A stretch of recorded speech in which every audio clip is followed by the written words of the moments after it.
So CBS is developing their first Black daytime soap in 35 years called The Gates, according to CBS. It will be a CBS Studios and NAACP production.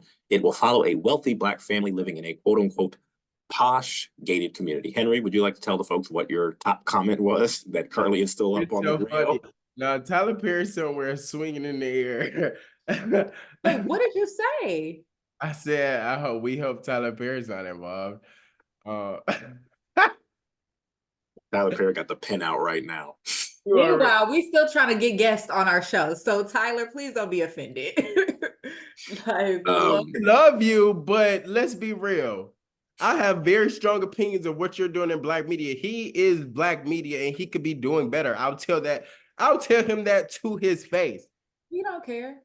It said written, directed, produced, shot, filmed all by him. He don't care. Look, and that's cool, but that lets me know how you feel. Like that lets me know a lot about you, honestly, because if you have that much power as a Black man in media and you see, let's say how we talk about this election, I don't see any champions from this Black man in media getting involved or whatever, because he probably voting with his friend Oprah. Like, I'm gonna call you.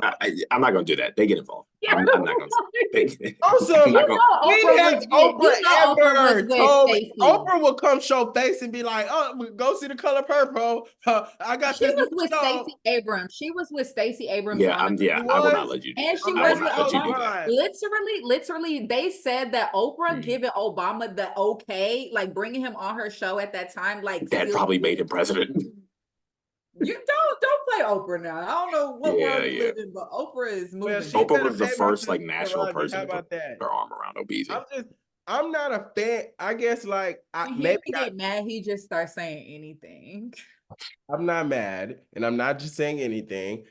We all know those representative Black people that separate themselves from our actual culture. We went to Howard University, so do not attempt to belittle my intelligence on this here podcast, okay? You're getting so mad. I am not mad. Like, I'm being direct. Come on. We both went to school for communications. You should understand how it works. That's cool. I'm gonna put that on my vision board. I'm not mad. I'm being direct. That's the 2024 phrase of the year right there. All right. So moving on. At least on some media stuff. Apparently, everybody is raving about Zendaya in Dune 2. I haven't seen it, but people are talking about it. I don't know. I love Zendaya. I saw the first one the other day, and honestly, are y'all like sci-fi Star Wars people? Yeah, it gave very much that. However, that's why I love Zendaya, because she's all like from her grown-up days. Like, she goes after the roles that you don't see. You don't see us in. Right. You don't see us in. You don't see us in sci-fi like that. I appreciate that about her. She has this like, thing about her that je ne sais quoi about her, that she's able to appeal to a broader, I guess, audience and go a little bit further than what we've seen some Black mainstream actors do. So I think, and I also think she just picks a really, like, if you like did like the main thing that she's known for, like Dune, the joint on Euphoria. I remember that kind of weird movie that she put out during COVID with John David Washington. Like, these are all like really different roles that require a different skill of acting. I don't know many other people. I mean, there are probably a lot of Black actors and actresses who could do it. They're just not given the roles. But I think she is one of the few people who I would say has the opportunity and actually takes advantage of it to say, like, oh, I'm gonna try this. Like, why not? And I think that's cool. And the one I just love Zendaya because she has never forgotten, like, she's Black, and she always champions that. She champions colorism. She's acknowledged that. And even acknowledge it to the point to like say that I cannot deny that this isn't a part of my success. And I just love, because she's talented and she's been able to do all these roles. But to your point, Noah, like, I'm sure that there's other Black actors who can also do these roles too, but they just simply given the opportunity. So. Yeah. I mean, like, to me, there's no reason why I think like an actor like Coleman Domingo should not be like in all of these different things, or like there's no reason why what was the dude's name? It was an actor who I love. Giancarlo Esposito, who's been an actor since like the 80s. There's no reason why like he shouldn't have been like a love interest in a movie. Like, all of these other things, like there's so many roles that we probably should have had for our Black actors that like we just never got. Well, speaking of acting, the Oscars will happen on Sunday. They will feature presentations by Issa Rae, Forrest Whitaker, and Cynthia Erivo, who was mainly doing stuff on stage and Broadway. American Fiction has earned 5 nominations, while including others, Divine Joy Randolph, Jeffrey Wright, Sterling K. Brown, and the previously mentioned Coleman Domingo. Usually I do not watch the Oscars, but worth checking out. I want American Fiction to win everything. Yes. Did y'all see American Fiction?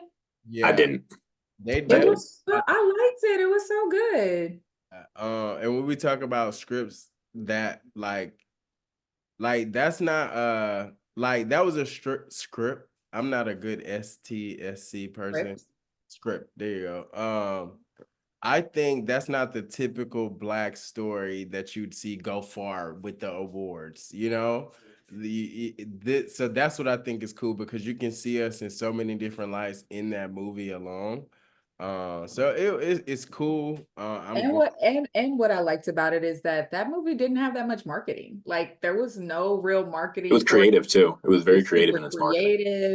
And that's just why I love Black people on television, because we shine so bright in so many different arenas, and we aren't given money. Like, to our point about the colleges, I'm assuming, I mean, I don't know, maybe American Fiction didn't have a big Barbie budget to do marketing, but we are still showing up and showing out for ourselves, and it's still paying off. So that's all.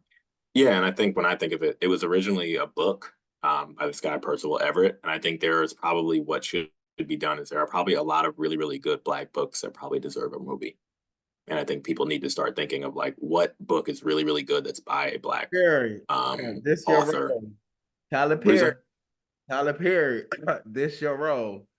You talk about somebody that can fund Black movies, Black productions, Black creations, blah, blah, blah, blah, blah. That's why I am so, like, I don't have a problem with bro. Do you want him to fund it though? No, I don't.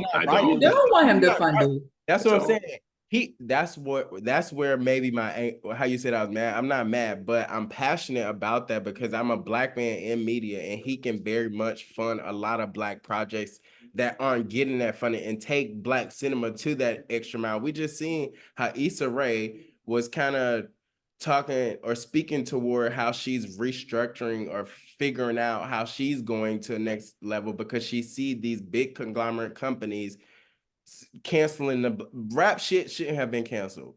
No. Honestly, Sweet Life shouldn't have been canceled because it can speak to somebody. And she has so many other things that could have or should be in the works, and other Black creators. So that's where I was speaking from. Is like we see in real time Black shows, Black Crew or the Black Crew that was on. I used to like that little corny show. It used to come on Hulu. That's how I know you're talking about The Crew, yeah. The Crew, yeah, that show. So like we see all of these shows getting canceled, and then it's like we look around and we ask why these studios don't want to fund our project. So like I think that's a full circle for me. No, yeah, I mean even like Black Lady Sketch Show, which I thought was a really, really well written comedy sketch show that like doesn't exist anymore. That was all largely written by Black women. I was upset that got canceled. So HBO, which I think was to me and a bunch of other people like the crown jewel for like Black television, has quickly fallen off that. And there is one show I do want to shout out because I was gonna say the more shows I think about, a lot of Black shows on HBO have definitely gotten canceled. Southside by in Chicago, God, which is good, which is really good. And I think there is one show I do want to shout out because I was nervous when it first came out because it's by Kenya Barris was involved. I would actually encourage people to watch the Vince Staples Show on Netflix. I think it's really, really well written. And I think it's like its brand of comedy, I think, to what you were talking about, Henry, it's like very accessible to a lot of different people. Like you can be kind of from a bad background, or you can just kind of be someone who's like successful in a Black family and kind of know what that feels like, where Vince Staples is engaging his family and he's kind of the breadwinner. It's like little stuff that's kind of like dropped in. That's not like, it's not intended to be funny, but it's funny because you recognize like, oh yeah, I have an uncle who would do that same shit. And I think it's actually like a really, really well written, well structured show. And Vince Staples actually does a really good job kind of anchoring it.